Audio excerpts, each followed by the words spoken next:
नमस्कार, रामराम मंडळी, कशा आहात तुम्ही सगळे? स्वागत आहे तुमचं माझ्या अजून एका नवीन व्हिडिओमध्ये.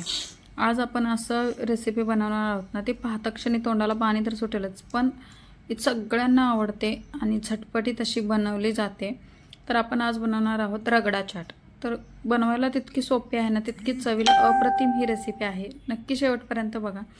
7 ते 8 तास वाटाणे जे भिजवून घेतलेले होते, सुके वाटाणे असतात ते, आणि 4 बटाटे इथे सोलून घेतले आहेत, सोलून धुवून घेतलेले आहेत.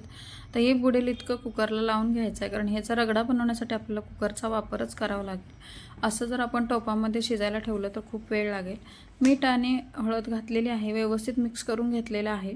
आता ह्याला 5 ते 6 शिट्ट्या काढून घ्यायच्या. भिजवलेले जरी असले तरी पण हे शिजायला वेळ लागतो, त्यामुळे ते 4 ते 5 शिट्ट्या काढून घ्यायच्या, म्हणजे व्यवस्थित हे शिजले जातात. आता आपल्याला काय करायचं, दाबून असं बघून घ्यायचं. बघा किती छान असा हा रगडा शिजलेला आहे. आता बटाटे साईडला काढून घ्यायचे आणि तसेचे तसे मॅश करायचे, म्हणजे हाताच्या साहाय्याने तुम्ही करू शकता किंवा मॅसरच्या साहाय्याने सुद्धा करू शकता. शिजल्यामुळे बटाटे अगदी सहज होतात. आता इथे एक चमच्यावर तेल घ्यायचं आपल्याला. इथे रगडा बनवत असताना आपल्याला अजिबात जास्त हे करायची गरज नाही आहे. इथे मिरचीचा ठेच्याचं वाटण केलेलं आहे, बडथोबड केलेलं आहे. ते आपल्याला एक अर्धा मिनिट इतकं होऊन भाजून घ्यायचं. जास्तीचं काही ह्याला गरज नाही आहे. तर आपण दुसरे मसाले भाजत असताना सुद्धा हे मसाले भाजले जाऊ शकतात. इथे थोडेसे सुके मसाले घालूया. हळद, लाल तिखट, जिरा पावडर घालायचे. परत हे मिक्स व्यवस्थित हलवून घ्यायचं. रगड्याला तेलाचा अजिबात जास्त वापर करायचा नाही आहे, छान लागत नाही. मसाले जळू नयेत म्हणून 2 चमचे पाणी घालायचं. पाणी गरम असावं आणि परत 1-2 मिनटं व्यवस्थित हा मसाला आपल्याला भाजून किंवा शिजवून घ्यायचा. आणि जे शिजवलेले बटाटे होते ना, ते याच्यामध्ये घालून घ्यायचे, मिक्स करायचे. सगळं व्यवस्थित त्या मसाल्याला लागलं पाहिजे. अशा पद्धतीचे बघू शकता तुम्ही, छान असे मिक्स करायचे. आता आपण थोडेसे ह्याच्यामध्ये जे शिजवलेले वाटाणे होते, रगडा होता, तो याच्यामध्ये घालून घ्यायचा. गरम मसाला घातलेला आहे इथे, व्यवस्थित घालून घ्यायचा.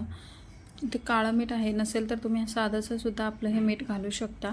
तेच मीठ घालावं असं काहीच नाही, पण चव वेगळी देण्यासाठी. वरून थोडीशी कोथिंबीरसुद्धा घालायची आहे. मिक्स करून घ्यायचं आणि हे परत शिजवायला ठेवून द्यायचं. आता हे जास्तच दाटसर वाटत होतं आणि हे थंड झाल्यावरती सुद्धा आणखीन दाट होतं, त्याच्यामुळे ह्याच्यामध्ये थोडंसं अजून पाणी वाढवायचं. जर तुम्हाला जास्तच दाट आवडत असेल तर तुम्ही तसंसुद्धा ठेवू शकता, पण जसं थंड होईल ना तसं हे दाटसरपणा येतो. त्यामुळे इथे अर्धा कप अजून पाणी वाढवलेलं आहे, म्हणजे हे व्यवस्थित खाताना लागेल आपल्याला. आता आपण एक व्यवस्थित याला उकळी काढून घ्यायची. तोपर्यंत इकडे आपल्याला आहे ना चटणीसुद्धा एक बनवून घ्यायची आहे. बघू शकता, तुम्हाला म्हटल्याप्रमाणे थोडीशी उकळी आल्यावर अजून दाटसरपणा आला आणि जसा आपला रगडा चाट बाहेर मिळतं ना, तसाच आपला इथे रगडा चाट तयार आहे. इथे आपण चटणी बनवून घेऊया. आपल्याला इथे चटणी पुदिन्याची आणि मिरचीची बनवायची आहे. पुदिना घेतलेला आहे, मिरची घेतलेली आहे, कोथिंबीर घेतलेली आहे, लसणाच्या 2 पाकळ्या आलं घेतलेलं आहे, जिरे घालायचे आहेत, मीठ घालायचं आहे. आता काळं मीठ मगाशी म्हटल्याप्रमाणे घातलं तरी चालेल, किंवा ते आपलं जे मीठ असतं ते घालायचं. साखर ते बॅलन्स करण्यासाठी घालायची, नसेल आवडत तर नका घालू. 1 लिंबूचा रस घालायचा आहे. थोडंसं दही, म्हणजे 1 मोठा चमचा आणि 1 चमचा घालायचं. त्याचं थोडंसं पाणी घालायचं आणि अशी मस्त असं ही ग्रीन चटणी किंवा पुदिन्याची चटणी तुम्ही याला म्हणू शकता घ्यायचं. आता आपण सर्व करूया आणि मस्त अशी ही रगडा करत असताना बघा, एक पसरटची प्लेट घ्यायची, म्हणजे की व्यवस्थित रगडा. ही जी भेळ पापडी आहे ना, ही पापडी खाताना मध्ये मध्ये जी दाताखाली येते ना, त्याला खूप छान चव येते. त्याच्यामुळे ही पापडी नक्की ट्राय करा आणि नक्की याच्यामध्ये वापरा, खूप छान लागते.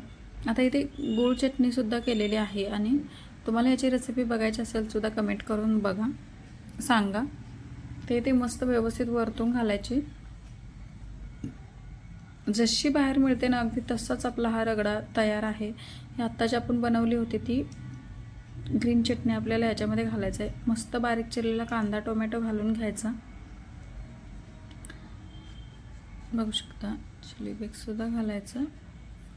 थोडंसं जे जिऱ्याची पावडर गेली होती, चाट मसाला असतो तो घालायचा, लाल मिरची पावडर घालायची. चाट मसाल्याने खूप छान चव येते, वेगळी अशी एक चव येते. आता काळं मीठ घालायचं आणि मस्त वरून अशी बारीक शेव घालायची. ही शेव नसेल तर तुम्ही दुसरी कुठली तुम्हाला आवडते ती शेवसुद्धा तुम्ही घालू शकता. पण ह्या चवने जी टेस्ट येते ना ती खूपच छान येते. बघू शकता कसं वाटलं आपली ही रेसिपी कमेंट करून नक्की सांगा. भेटूया अशाच्या नवीन रेसिपीसोबत. Bye bye.